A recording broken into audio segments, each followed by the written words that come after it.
5 मंजिला अलाया अपार्टमेंट गिरने के बाद पुलिस ने पूर्व मंत्री और सपा विधायक शाहिद मंजूर के आवास पर दबिश डाली। पुलिस ने शाहिद के बेटे नवासिश को हिरासत में ले लिया और मेरठ के सांसद राजेंद्र अग्रवाल ने प्राइम न्यूज से बातचीत करते हुए कहा कि जांच चल रही है, जो भी दोषी होगा उस पर कार्रवाई होगी। ये बिल्डिंग पहले से बनी हुई थी, जो भी दोषी होगा जवाबदेही तय की जाएगी। और वहीं सुप्रीम कोर्ट ने आशीष मिश्रा टेनी की जमानत देने पर कहा कि सुप्रीम कोर्ट अपना काम कर रहा है। इस वक्त बात करने के लिए हमारे साथ मौजूद है भारतीय जनता पार्टी के वरिष्ठ नेता और सांसद राजेंद्र अग्रवाल जी हैं। सर, जिस तरह से लखनऊ में देर रात जो घटना हुई है उसको लेकर बड़ी कार्रवाई है, समाजवादी पार्टी के वरिष्ठ नेता पूर्व मंत्री के बेटे और भतीजों को अरेस्ट किया गया है।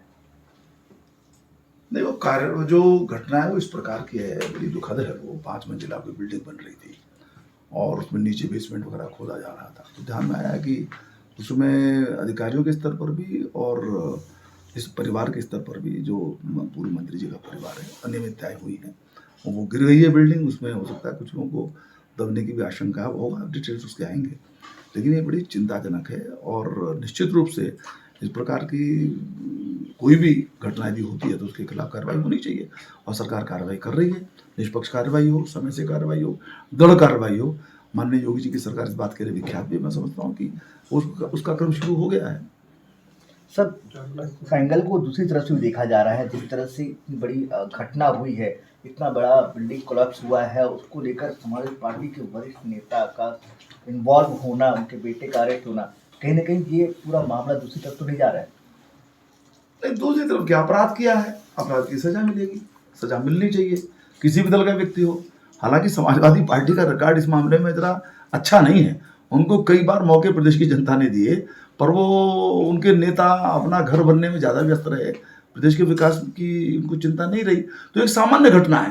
समाजवादी पार्टी के बहुत सारे नेता इस कारण से इस प्रकार के जो आपराधिक घटनाएं उसके अंदर संलिप्त दिखाई देते हैं। लेकिन जो भी हो, मैं कोई व्यक्तिगत टिप्पणी नहीं करना चाहता हूँ, लेकिन कुल मिलाकर के जो कुछ भी हुआ है उसकी गंभीरता से जांच हो, निष्पक्ष जांच हो और जो भी दोषी हो, अधिकारी हो, चाहे वो नेता हो, उनके खिलाफ कार्रवाई होनी चाहिए।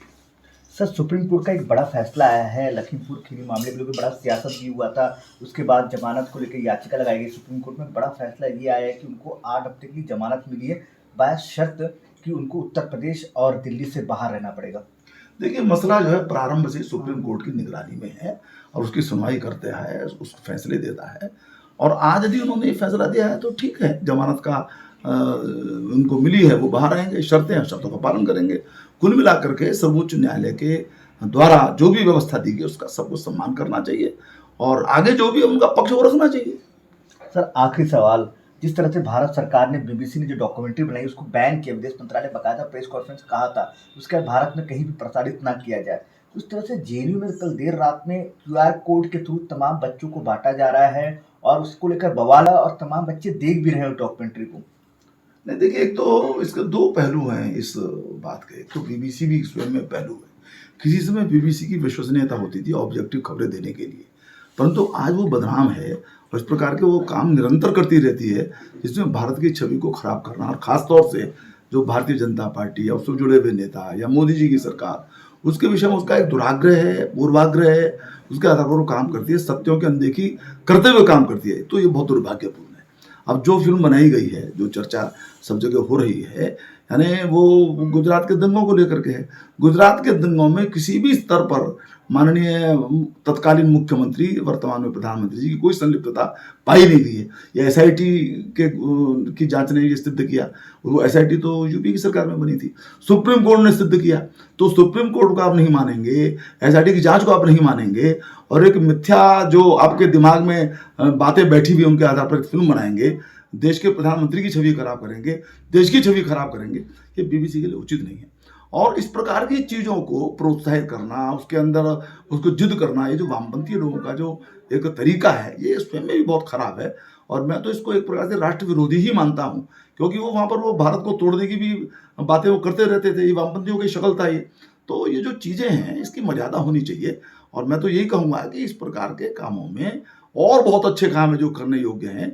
इस प्रकार के जो काम है जो असत्य पर आधारित है, उनमें जो है स्वयं को नहीं जोड़ना चाहिए। सर, इसमें एक सवाल यही बनता है, क्या प्रधानमंत्री मोदी और भारत की जो ख्याति है पूरे विश्व में, क्या वो इमेज को खराब करने की कोशिश की जा रही है? नहीं, कोशिश तो उनकी यही है, वो बराबर कोशिश कर रहे हैं। आपको ध्यान होगा जब वो मुख्यमंत्री थे तब इसी ग्रुप ने अमेरिका में बैठ करके वीजा नहीं बनना चाहिए इत्यादि चीजें की थी। लेकिन सत्य की अपनी ताकत होती है और आज दुनिया के अंदर सर्वाधिक लोकप्रिय नेता के रूप में निरंतर 4 वर्षों से माननीय नरेंद्र मोदी प्रतिष्ठित हैं। तो ये लोग करते रहेंगे, इनको नहीं करना चाहिए, लेकिन करेंगे तो भी माननीय मोदी जी की या भाजपा की या सरकार की प्रतिष्ठा पर कोई उससे फर्क नहीं पड़ेगा। धन्यवाद सर प्राइम मिनिस्टर से बात करने के लिए। ये थे वरिष्ठ नेता भारतीय जनता पार्टी के और सांसद राजेंद्र अग्रवाल जी। कैमरामैन अंकित के साथ पंकज वानखेड़े, प्राइम न्यूज़, नई दिल्ली।